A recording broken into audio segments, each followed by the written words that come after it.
Nagliyab ang bahagi ng isang landfill sa Rodriguez, Rizal at lumika ng matinding usok na umaabot na ngayon sa ilang bahagi ng Quezon City. Live mula sa Rodriguez, Rizal, nakatutok si Darlene Kai. Darlene. Emil, bumuhos yung malakas na ulan kanina lang pero hindi pa rin tuluyang naapula yung sunog sa isang landfill dito sa Barangay San Isidro, Rodriguez, Rizal.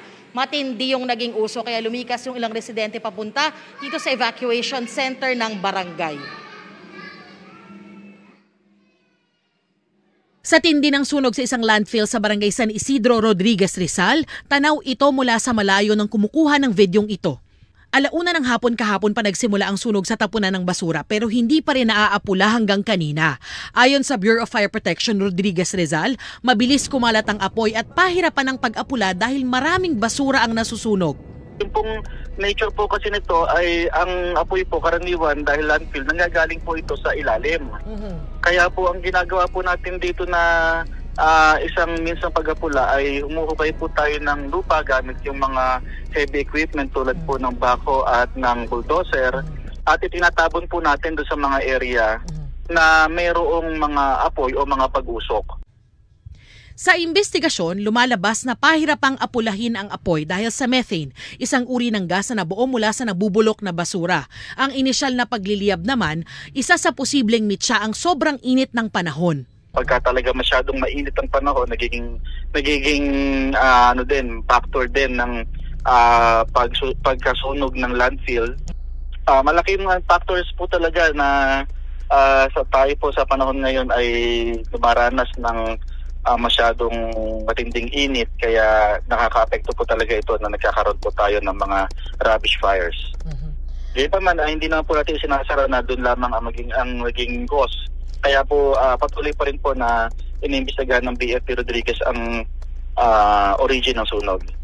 Bagamat hindi pa fire out o patuloy pang inaapula, idineklara na itong fire under control. Ibig sabihin, wala nang bantang kumalat o lumabas pa sa landfill. Dahil sa tindi ng sunog ay lumikas muna ang 24 na pamilyang nakatira malapit sa landfill. Naka-face mask ang ilan sa kanila habang ang iba ay nagtakip ng ilong dahil sa kapal ng usok. 87 silang nasa evacuation center muna ng Barangay San Isidro, kabilang ang ilang senior citizen, buntis at maliliit na bata. Kusa lang po kaming umalis kasi mausok. Masyado nang makapal yung usok galing sa landfill lalo't may ubo yung anak ko. Kaya nag-aalala rin ako na baka lumala. Kinakailangan po siguraduhin muna namin yung area bago namin pala ibalik o payagan yung mga evacuees na bumalik po sa kanilang bahay. Maging sa Quezon City, umabot ang epekto ng sunog sa Rodriguez. Ayon sa City Hall, mula alas 8 ng umaga kahapon hanggang alas 8 kaninang umaga ay very unhealthy ang air quality index sa ilang lugar sa hilaga ng Quezon City, gaya sa bahagi ng Novaliches, Lagro at Payatas. Kaya hanggang maaari ay iwasan daw muna nilang lumabas. Unhealthy o hindi naman ligtas, para sa ilang kabilang sa sensitibong grupo, ang hangin sa ilang lugar sa Sauyo, ibabang bahagi ng Payatas, Mindanao Avenue at Tandangsora. Pinapayuhan ang mga may respiratory disease tulad ng hika sa mga nabanggit na lugar na iwasang lumabas. Kaya hindi muna pinapalabas ni AJ ang kanyang mga anak. May hika po yung sa bunso po. Kaya syempre iingatan mo siya na hindi siya makalanghap ng usok. Hindi ko lang po talaga pinalabas gano'n. Magkaroon ng marapat na pag-iwas muna sa mga lugar, pang-publikong lugar at maiwasan at kailangang magsuot ng mask. At mag-monitor naman po ang ating QC Dream o at ang CCESB sa mga susunod na oras. At ang next advisory po namin is 8 a.m. po.